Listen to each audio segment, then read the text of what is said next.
Hold on. It does? Okay.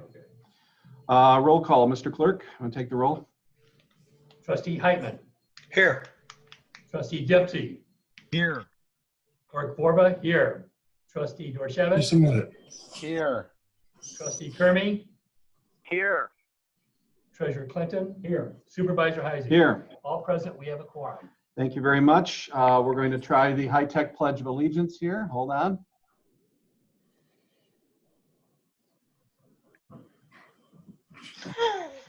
You see that? The high-tech Pledge of Allegiance. All right. Okay. Well, we will begin. I pledge allegiance to the flag To To the flag of the United of States the United States of America, to the republic, for which it stands, under God, nation under God. indivisible, with justice for all. For all. All right, our first major test of the evening. Thank you very much. I do need to make a few comments about the nature of tonight's meeting. This is a virtual meeting of the Plymouth Township Board of Trustees in accordance with Governor Whitmer's Executive Order 2020-48. The public may participate via Zoom, internet webinar, or by telephone. This has been published April 24th, 2020 on the Township's Facebook page. It was published in the agenda, and it was published on the Township's Facebook page. Members of the public will be invited to speak during the public comment portion of the meeting, and such comment will be limited to 3 minutes per person. To provide for orderly public participation, a person wishing to speak must state their name and request to be recognized by the Township Supervisor, who will moderate the meeting. There are ways of doing this through the Zoom format, which would be raising your hand. You can do that virtually. And we have Bob Jenks here, who is our IT director, and he will plug you in for that. And please, so if you're on a phone call and you want to join in later, you hit *9 to raise your hand, and we should be able to see you here. Okay, all persons indicating the desire to speak during public comment at the end of the meeting will be recognized. Prior to the meeting, the public had the opportunities to submit questions to the Township Clerk. Mr. Clerk, have you received any questions by email, phone, or regular mail at your address? Not present. Okay. All right. That being concluded, I am moving on now to item C. This is approval of the agenda for tonight. Is there a motion to approve the agenda? I move to approve the agenda. Motion's made by Treasurer Clinton. Is there a second? Second. Second by Clerk Borba. Any comments or questions on the agenda? Hearing none, all those in favor signify by saying aye. Aye. aye, We will not be taking roll call for the consent agenda items, but we will be taking roll call on the under new business. At this point, we have item D. This is approval of the consent agenda. Any comments or questions from the board on this? Mr. thank you for reviewing the bills for me, whoever did it. Very good. Dorchevitz. Yeah, I got it. No problem, Chuck. Okay. Thanks. Under item D2, the FOIA monthly report, Mr. Clerk, I have a question regarding that. I've been working on a FOIA request for the last couple of weeks from, I believe, from Becky Krupa. Is there any reason why that is not included in the list? Certainly, as you recall, that came in about 2 or 3 weeks ago. So what we have here are the March FOIAs. That FOIA that you're speaking of, and you have been working on it because I received some information from you, is really kind of a repeat of a FOIA, a quite extensive FOIA that we received last fall. In addition to that, a week later, we received an additional portion of that FOIA. We asked for clarification on it and then instructed the person they need to submit an additional FOIA for that. And we're presently working on that. But the reason you don't see it is because it came in earlier this month. And it's concerning the Miller Park project that Mr. Doyle made a contribution. Okay. All right. Very good. Any other questions under item D? Then I need a motion. I move to approve the consent agenda. Motion's made by Treasurer Clinton. Is there a second? Second by Clerk Borba. All those in favor of item D signify by saying aye. Aye. Aye. Aye, Aye. Next is item E, new business. This is the 2020 solid waste budget. Finance Director Ginger Moriarty is on the line. Ginger, can you hear me? I can hear you. Ginger Moriarty, Plymouth Charter Township Finance Director. All right. The 2020 solid waste budget, do any of the board members, you've had this now for quite a few days, any comments or questions by the board at this time? Kermie has two comments. One is the rising cost, almost $50,000 for the hazardous waste day. We need to work on some ideas, and we know that one of them is to get people to cluster up instead of having one person show up with a paint can for $35 cost of the township, have their neighbor bring it with their trunk load or some other ideas, but it's approaching 50,000. It's becoming a lot of money, and we don't want it to trigger any increases in our monthly fees. And then the second item that is rising in cost is the household battery collection that we have inside Plymouth Township for drop-off by residents. We may need to do a little work on that. I know we've expanded it because I'm not so sure alkaline batteries are hazardous anymore because they've taken the mercury out. So we need to do some homework on these two items, in my opinion, for cost control and cost management. I'll just make two comments on that. One is that starting last year, we started to encourage residents to bundle up for the Household Hazardous Waste Day. We found it to be fairly effective for the first year out. We are also encouraging homeowners associations to work together to gather HHW in their neighborhood and then take it out into one vehicle rather than multiple vehicles. That's an educational process, but it is something that we've been doing now for at least 1 year, and we hope to keep doing that in the future. Secondly, on the batteries, unless something radical has changed, I mean, batteries are still something that we do not want in the waste stream due to their extremely long decomposition rates and other chemical factors.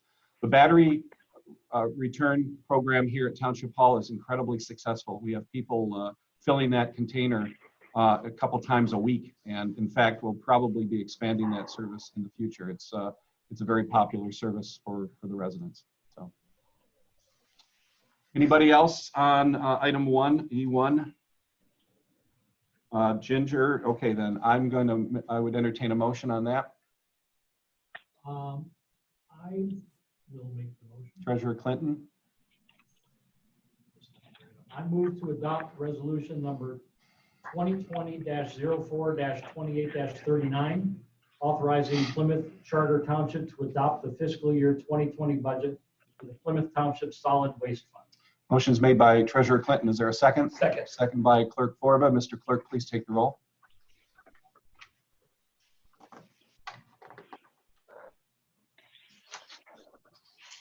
Supervisor Heisey. Yes. Trustee Heitman. Yes. Clerk Borba, yes. Treasurer Clinton. Yes. Trustee Kermie. Yes. Trustee Dempsey. Yes. Trustee Dorchevitz. Yes. Motion carries. Thank you. Next is item E2. This is the 2020 transportation budget. Ginger, any comments, questions on this? Not that I'm aware of. I haven't received only one question regarding the contribution portion based on the fiscal year 19's actual experience between the city of Plymouth's ridership versus the township's ridership. Okay. Any comments or questions by the board? Kermie has one question. Ginger had answered a couple other ones, but this one is about fringe benefits. It went up from 7.4 to 16.6, and I just wondered what triggered such a large increase in the fringe number. 7,400 to 16.6.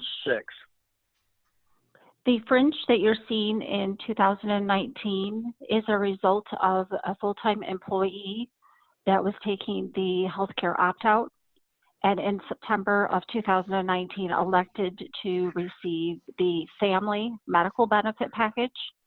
and you're now seeing that for the first time in 2020 for the whole entire year. Okay, understand. Thanks. Very good. Any other questions on the transportation budget?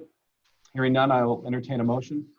Mr. Supervisor, I Mr. move to adopt resolution number 2020-04-28-40, authorizing Plymouth Charter Township to adopt the fiscal year 2020 budget for the Plymouth Township Senior Transportation Fund. Motion's made by Treasurer Clinton. Is there a second? Second, Second by Clerk Borba. Mr. Clerk, please take the roll.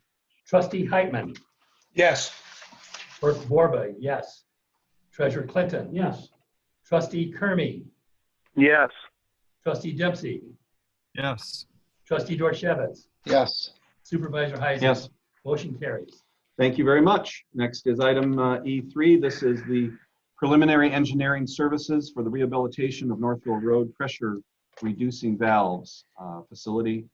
Director Felrath, would you just like to give us a brief summation of what this is for? Yes, if you recall, the replacement of the pressure reducing valves at the Northville Road station was called out as a capital project for this year. As we started to kick off this project in regard to coming up with a scope of work, we realized there were some initial legwork that we have to do prior to design. For example,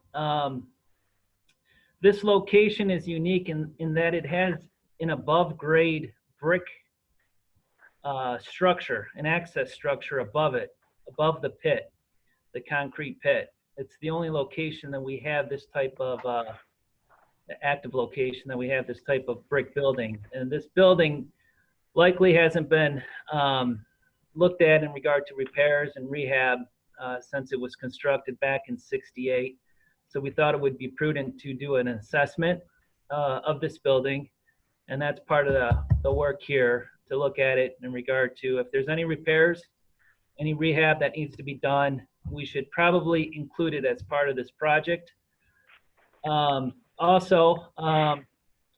It's unique that we got to think a little bit more about how to take out the valves and put new ones in because of this above grade structure. So we have to look at the constructability just a little bit more before we design it, because there may need to be some type of modification to the structure, a hatch, for example, to get the valves out of the building, to put new ones in. So we got to look at that a little bit more closely. The hydraulics got to be looked at a little bit because of the technology of the existing valves are they're not used nowadays. More efficient, newer technology, newer type PRVs are used in the industry that would require the valve to be smaller and more efficient. But in order to make that decision whether or not we have to be smaller and more efficient, we have to get a better feel for the flow going through the station. So we got to look at the hydraulics. We do not have a flow meter at that location, unfortunately. So we got to look a little bit more at the pressure districts, the water billing, coming up with the consumption of flow, an estimated flow that we feel comfortable with in order to select the type of size of valve that we need. And like I said, there's new technology, so we intend to look at various manufacturers to come up with our preferred choice. So there's some studies that pertain to all these items that we need to do now before we can actually put together a set of bidding design documents before we go out to bid. And that's what this pertains to. It's not to exceed $17,000. I consider it preliminary engineering. It should take a couple of months. It's something I think is necessary to go forward with the project. Okay, any questions from board members? Yeah, Kermie has several. So a couple of things. Number one is, what is the purpose of the building? In other words, could you knock it down and make it simple?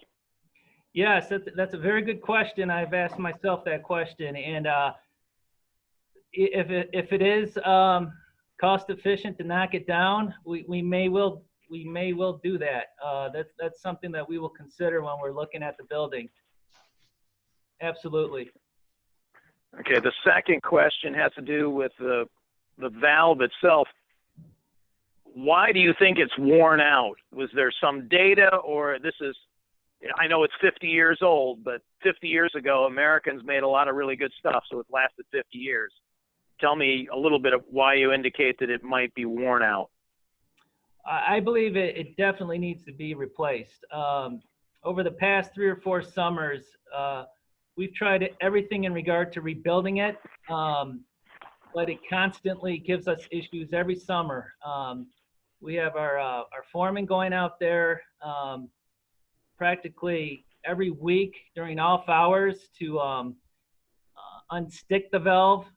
There's always some type of grit that gets caught in the pilot system. And we've tried everything. We tried replacing everything in regard to that PRV. And the parts they're very difficult to obtain now. Golden Anderson is somewhere in Europe, and they're not widely used anymore. So it's just, when you look at it going forward, it's just going to be nothing but more of a hassle going forward.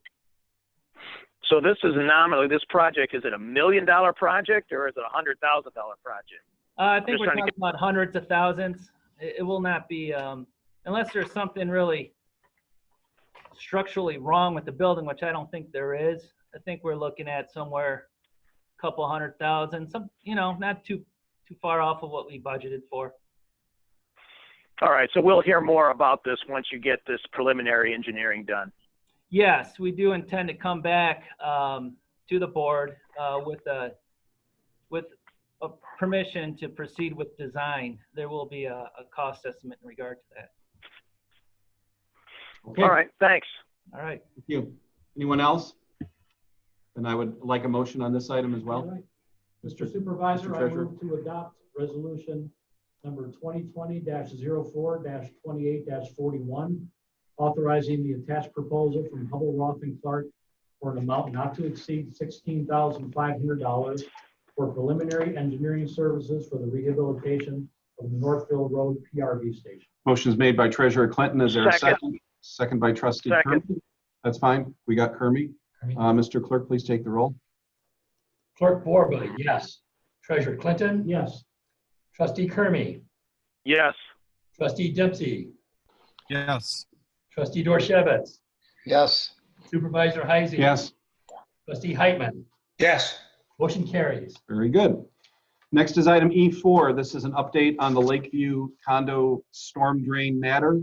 Attorney Kevin Bennett has drafted a brief summation of where we stand as of today, and also a copy of the reimbursement agreement between the Charter Township of Plymouth and Lakeview Condominiums, which I had to sign in an emergency capacity relating to this project. It was an emergency for 2 reasons. One, due to the exigent nature of the sinkhole at issue and the possibility that it could lead to greater structural and property damage, particularly to an individual's home. And also because of the COVID-19 situation, we needed to have a contractor on site immediately. And we are confident that this matter will be achieved for under $80,000, and that pursuant to this agreement, we will be able to be reimbursed by the condo association. I understand that Kevin has also submitted other information to the board that is attorney-client privileged, so I certainly am not recommending that he violate any of those confidentialities, but I would like to turn it over to Kevin quickly just to provide us any additional information that he might have. I'd also like Pat Fellerath just to stay on the line so that, if we have any other engineering type questions, we can ask you as well. So I'm gonna turn it over to Kevin at this time. Okay, the Wayne County Stormwater Ordinance promulgates administrative rules. One of the administrative rules states that responsibility for long-term maintenance of a stormwater management system shall be assumed by the local unit of government in which the stormwater management system is located. So the township does have the obligation under the county ordinance to maintain stormwater systems, even on private property within the township. In this case, the storm drain, I believe, was on a common element in the Lakeview condominium complex. Jeremy Schrott has told me that the situation is urgent.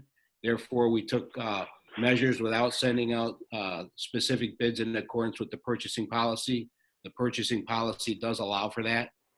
We did get bids in the amount of approximately $75,000. And based on that number, we took some, gave us a little bit of buffer there and asked for up to $80,000 of reimbursement from the condominium association. That loan will be payable over 5 years. It'll be like a de facto SAD without the SAD process. The agreement does allow the township to impose a lien on the property in the event that the condo association falls more than $8,000 behind in the payments. And does the board have any questions for me?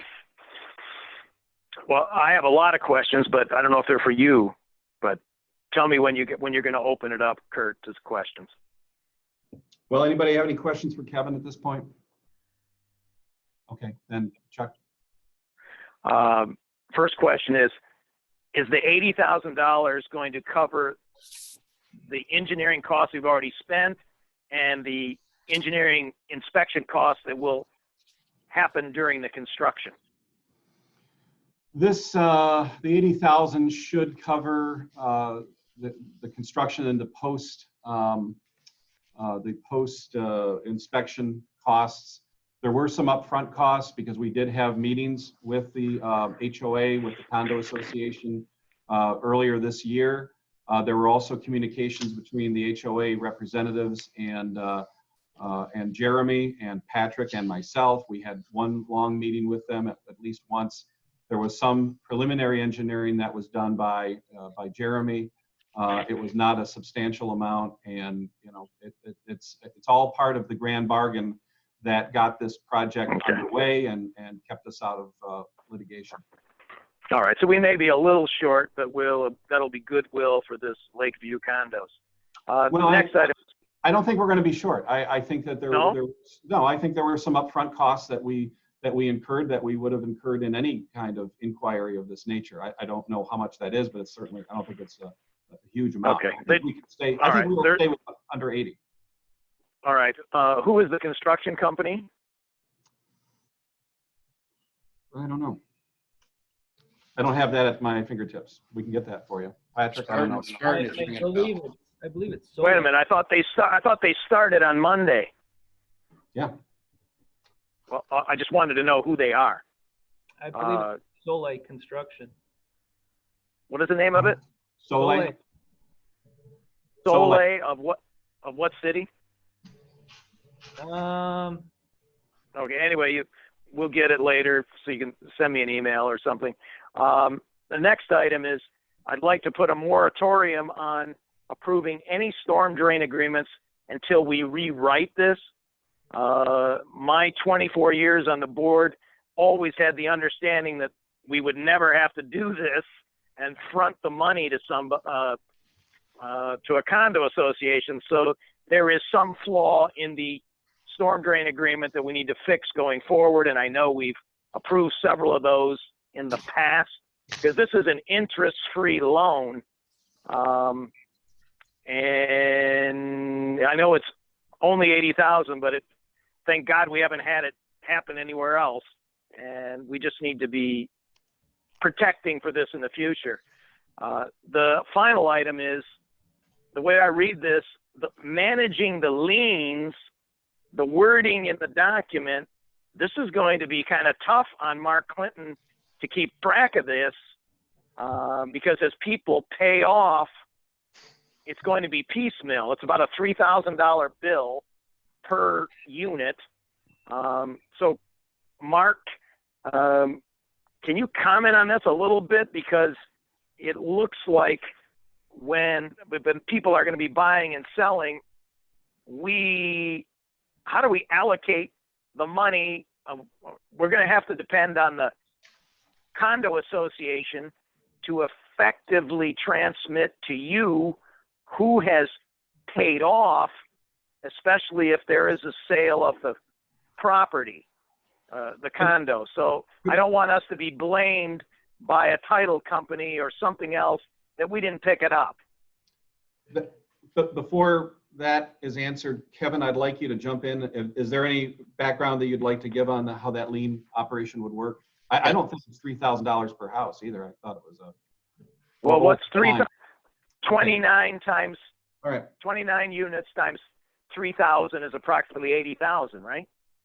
Well, the agreement that the township has is with the condo association, not the individual condominium owners. The reason for that is because scrambling to get 29 people to sign an agreement with the current conditions we have and the emergency situation that we had was not practical. So our agreement is with the condominium association. The condominium association is going to make the payments to the township when a certain or a given condominium owner has paid his or her share. The condominium association is going to notify the township of that. And then to the extent that there's a lien on the property, we hope we don't have to impose the lien, that they make their payments timely. And if they do that, that's not going to be a problem. If they fall $8,000 behind, the township's going to put a lien on the entire condominium property.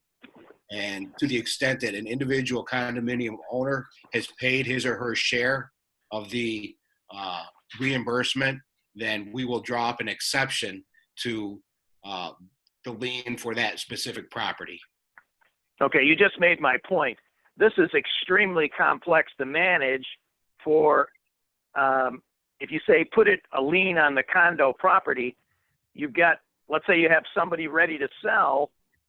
How are they going to notify the title company that this person owes approximately $3,000 to the HOA?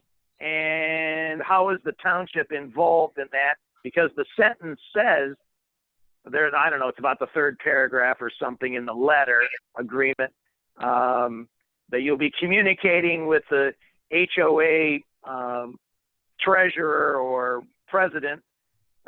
Anyway, my point is, this is going to have to be micromanaged so we don't have disappointed, angry people, and so that there is accurate record keeping at the condo association. Actually, whenever there's a sale, the title company contacts the association and they gather all that information at that time. And the association gives that to the title company. All right. We've never done something like this. I just want to make sure we have the safeguards in place, not only for the property owners, but for Plymouth Township. Absolutely. It is a cumbersome process, but it's the best we could do. Okay, Mark. No, I'm just thinking out loud because you're right, Chuck. This is an agreement between the township and the condo association, not an agreement between the township and 29 individual condo owners. But what I can do is go into our SAD module and put a record in each of those. Because what happens is these title companies will query the BSA system and it'll be a red flag to say, there's something out there. And that will prompt them to either call me or call the condo association. It won't be a bill, it won't be a dollar amount. It'll be a record in the SAD system that's a red flag that says something's out there that needs an additional follow-up. Can I add one? Thank you. Please do that. At least the red flag is there, and it puts the information forward so that someone doesn't have to remember it. Okay. Anybody else? I just want to add one more thing. Kevin? That's whether or not the lien is imposed is entirely up to the condo association. If they make their payments in a timely manner, there will not be a lien. Okay. All righty, very good. Now, this is not an action item, so we're, Patrick, do you have a question on this? Yeah, I misspoke. I just want to clarify the contractor is Superior Excavating out of Auburn Hills, Michigan. Okay. Very good. Thank you. Thanks. Okay, then, that is not an agenda, that's not an action item, so we're going to move on to supervisor and trustee comments. So tonight we are having our first board Zoom meeting. I hope it's our last. No offense to all of you who have put so much time and effort into doing this, but there's something that only a public meeting can accomplish, and this is a substitute, but certainly nothing like the real thing. We're operating right now under a series of executive orders, legislative resolutions, committees that have been established in the House and the Senate. We now have the addition of the U.S. Attorney General working through his U.S. Attorney here in Detroit. We have a lot of players right now. We have a lot of people, cooks in the kitchen, all trying to tell everybody what to do. Right now we're just trying to look out for the Plymouth Township, for the people in this building, for our police and fire dispatchers and DPW, to make sure that they're doing the job that we need of them for our public and for our guests. And similarly, that we at Township Hall are prepared to fulfill our essential duties as well. We're here every day, and staff is here on an as-needed basis. They're working from home. They're coming in. They're adhering to safety guidelines at all times and trying to perform their jobs to the best of their abilities. We don't know how long this current situation is going to last. The governor has talked about letting up a little bit on May 15th, and then we hear that there may be 28 days tacked on from yesterday. We had heard originally May 1st, and then we heard May 4th. So we have a lot of different dates that we're trying to deal with. But no matter what date we are allowed to move beyond where we are now, we do have the equipment, the tools, the safety equipment, and the protocols in place that we can begin serving the public on a limited basis, most likely by appointment only, and that they will be able to conduct essential business only here at Township Hall. And that'll probably take us through the rest of the month of May. But it's a very dynamic situation. As far as this board goes and when we meet again, I keep changing the dates around all the time because we just don't know what the exact orders are going to be. As of now, the governor has this executive order that governs remote meetings like this does not expire until May 12th. And that's interesting because the latest stay-at-home order goes to May 15th.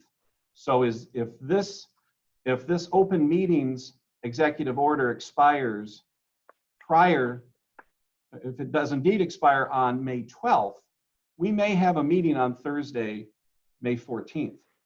If this Open Meetings Act executive order goes to the 15th, I would like you guys to start thinking about a Saturday meeting on a Saturday morning, May 16th at 10 a.m.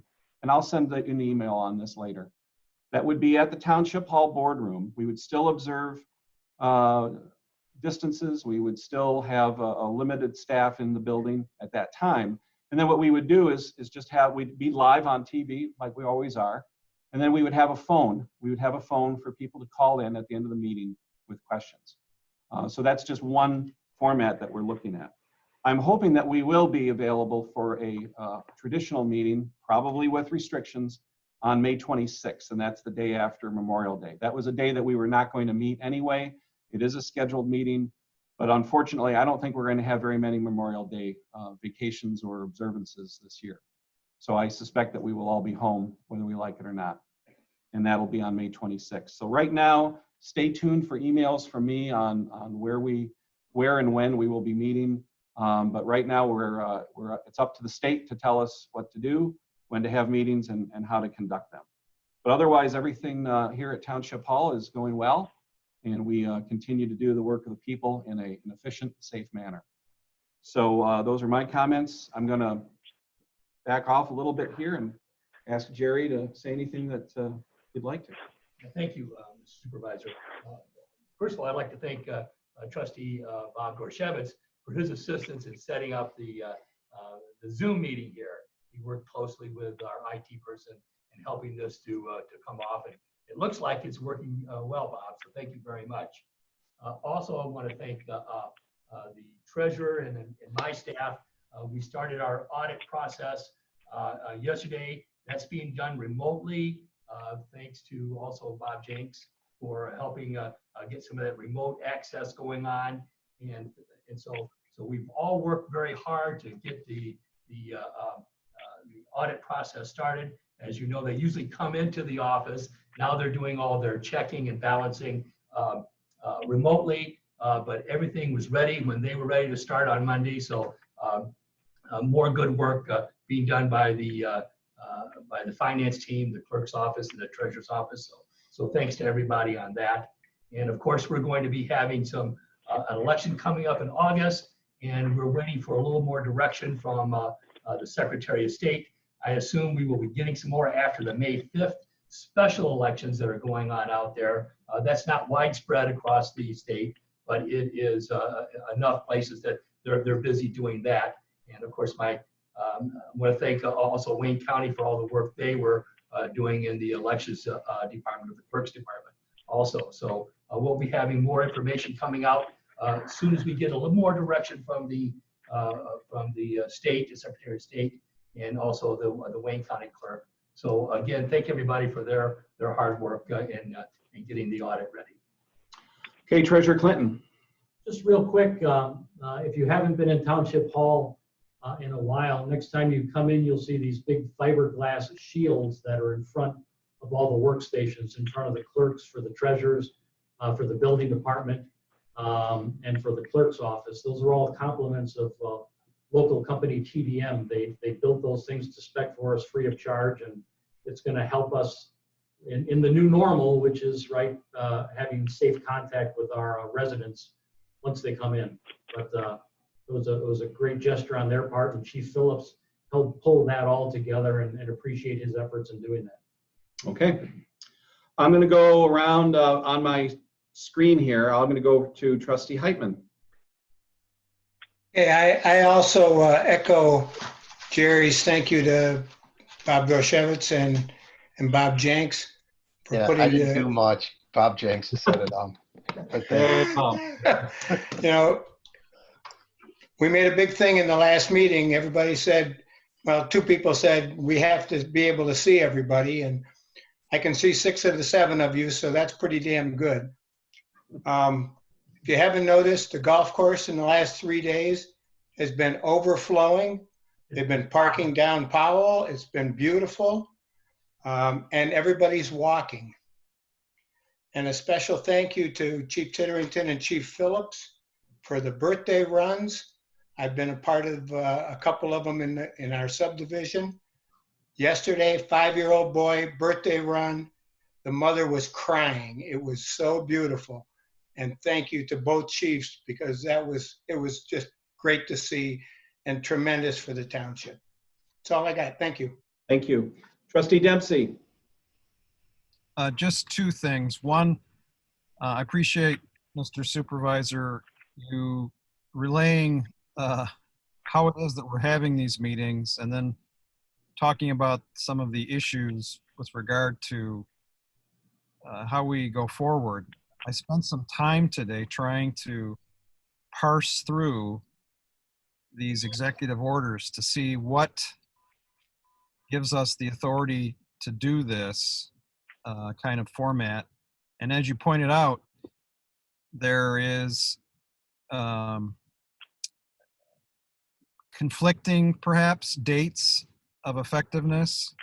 The legislature saying the emergency goes through April 30, and then we have other dates, May 12th, May 15th. I think you referenced yesterday, the governor has asked the legislature to do another 28 days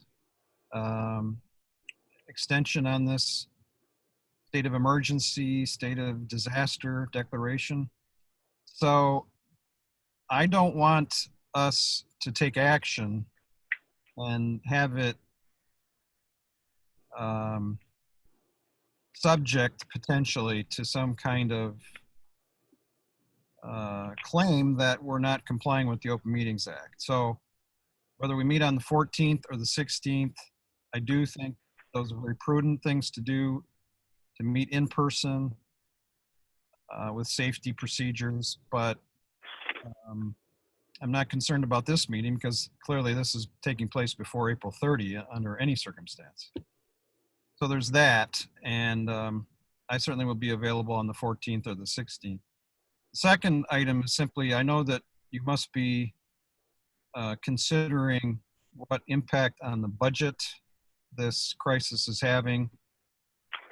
I'm reading various news articles about whether the federal government will help states and cities with their financial difficulties. We've already seen a lot of effect on the state budget.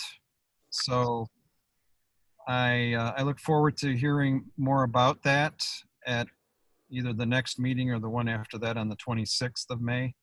But I also have a concern that we don't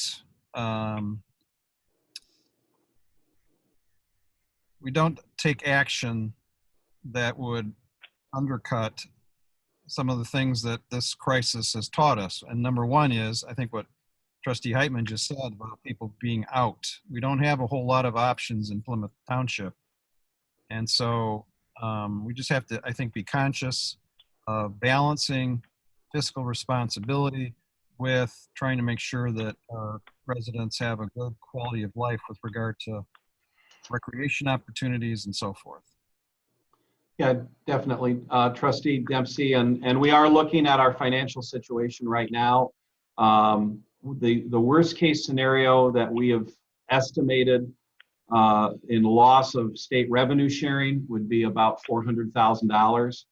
And we are meeting internally right now this week with Ginger Moriarty, myself, Jerry, and Mark, and other relevant department heads on fashioning a series of either cuts or delays that we could make to the 2020 budget in terms of projects and purchases that we could move forward into 21, or things that we may have to cut altogether.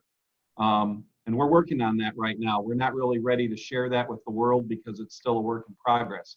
Another factor that we have to take into consideration is the fact that Wayne County is looking at a huge deficit this year due to loss in revenues from a variety of sources. So we still don't know what the extent of that is going to be on our budget. Some of the grants that we receive for things like recreation and roads, et cetera, may be impacted by that. So I just want to give you a heads up. We're all, nobody's looking at this with enthusiasm, but we're aware that we're going to have to make some changes, cuts, move things around so that we can try to anticipate the inevitable hit that we will take from the state. I know there's federal money out there, but as we saw in the past with things like stimulus money, once the state gets it, very little of that trickles down to the local level. And it's even more rare when that is received by a perceived affluent community like ours. It tends to go to the lower income areas. That's just reality. And so we always have to be aware of that. It doesn't mean we surrender, but it just means that we have to be more diligent and try to get our fair share of whatever becomes available. Okay, Mr. Dorshevitz. Nothing here, just thank you for the comments, Gary and Jack. That was well put, but thank you. You look great tonight, Bob, too. I might say. You all look fantastic. We look like the crew of Apollo 13 here, right? It's like we're in our little module here. Anyway, Mr. Kermey. Yeah, two things. One, the website, the homepage, does it show that our golf course is open now? Because yesterday it said closed.